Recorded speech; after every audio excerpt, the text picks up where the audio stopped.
Hello दोस्तों, आपका स्वागत है आपके यूट्यूब चैनल रिपोर्टर डिक्टेशन पर। और मैं आज फिर से एक नई डिक्टेशन लाया हूँ जो कि लोकसभा में स्पेशल डिस्कशन हुआ था भारत छोड़ो आंदोलन की 75वीं वर्षगांठ पर। लिखिए, शौचालय एवं स्वच्छता का विषय मजाक का नहीं है। हम उन माँ बहनों की परेशानी को समझें तब हमें पता चलता है कि जब शौचालय नहीं होता है और रात के अंधेरे का इंतजार करते समय कैसे दिन बिताना पड़ता है। शौचालय बनाना एक काम है, लेकिन आज की सामाजिक मानसिकता बदल करके शौचालय का उपयोग करना जन सामान्य की शिक्षा के लिए आवश्यक है। हमें इस भाव को जगाना होगा। यह भाव कानूनों से नहीं होता है, कानून बनाने से नहीं होता है। कानून उसमें मदद कर सकता है, लेकिन कर्तव्य भाव जगाने से ज़्यादा हो सकता है। इसलिए हम लोगों को यह काम करना होगा। हमारे देश की माताएं बहनें देश के अंदर तथा कम से कम देश पर जो उनका बोझ है, देश को कम से कम जिनका बोझ सहना पड़ता है, अगर वह कोई वर्ग है तो इस देश की माताएं बहनें एवं महिलाएं हैं। उनकी सामर्थ्य हमें कितनी ताकत दे सकती है, उनकी भागीदारी हमारे विकास के अंदर हमें कितना बल दे सकती है। पूरी आज़ादी के आंदोलन में देखिए, महात्मा गांधी जी के साथ जहाँ जहाँ भी आंदोलन हुआ, अनेक ऐसी माताएं बहनें उस आंदोलन का नेतृत्व करती थीं और देश को आज़ादी दिलाने में हमारी माता बहनों का उस युग में भी उतना ही योगदान था। आज भी राष्ट्र के जीवन में उनका उतना ही योगदान है। उसको आगे बढ़ाने की दिशा में हम लोगों को कर्तव्य से आगे बढ़ना चाहिए। पैरा, यह बात सही है कि 1857 से 1942 हमने देखा कि आज़ादी का आंदोलन अलग अलग पड़ाव से गुजरा। उतार चढ़ाव आए, अलग अलग मोड़ आए, नेतृत्व नए नए आते गए। कभी क्रांति का पक्ष ऊपर हो गया, कभी अहिंसा का पक्ष ऊपर हो गया, कभी दोनों धाराओं के बीच टकराव का भी माहौल रहा, तो कभी दोनों धाराएं एक दूसरे की पूरक भी हुई।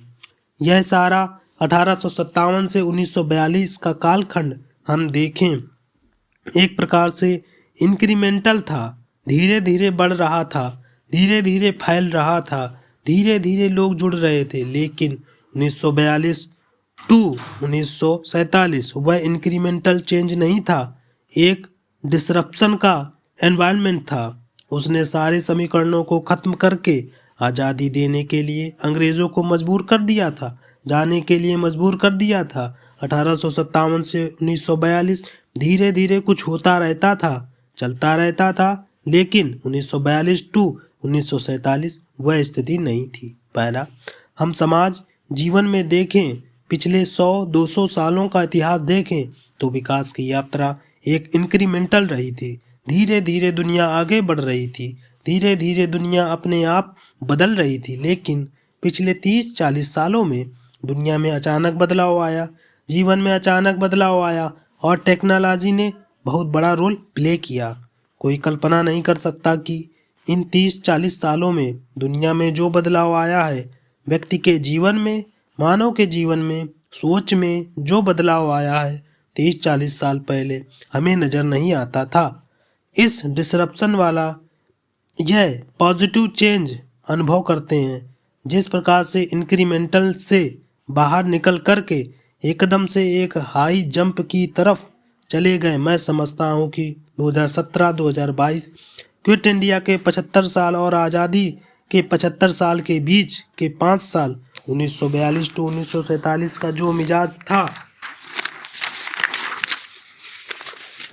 वही मिजाज अगर हम दोबारा देश में पैदा करें, 2017 टू 2022 आज़ादी के 75 साल मनाएंगे, तब देश की आज़ादी के वीरों की जो कामनाएं थीं, उन सपनों को पूरा करने के लिए हम अपने आप को खपाएंगे, हम अपने संकल्प को लेकर आगे चलेंगे। मुझे विश्वास है कि न सिर्फ हमारे देश का भला होगा, लेकिन जैसे 1942 टू 1947 की सफलता के कारण दुनिया के अनेक देशों को लाभ मिला, आज़ादी की ललक पैदा हुई, ताकत मिली।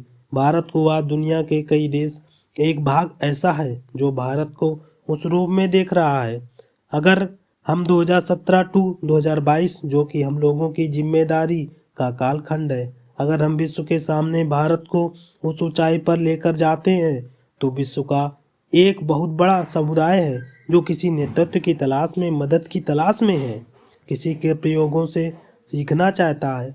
भारत उस पूर्ति के लिए सामर्थ्यवान है। अगर उसको करने के लिए हम कोशिश करें तो मैं समझता हूँ कि देश की बहुत बड़ी सेवा होगी। इसलिए एक सामूहिक इच्छा शक्ति जगाना, देश को संकल्पबद्ध करना, देश के लोगों को साथ जोड़कर चलना और इन 5 वर्षों के महत्व को हम अगर आगे बढ़ाएंगे तो मुझे विश्वास है कि हम कुछ मुद्दों पर सहमति बना करके बहुत बड़ा काम कर सकते हैं।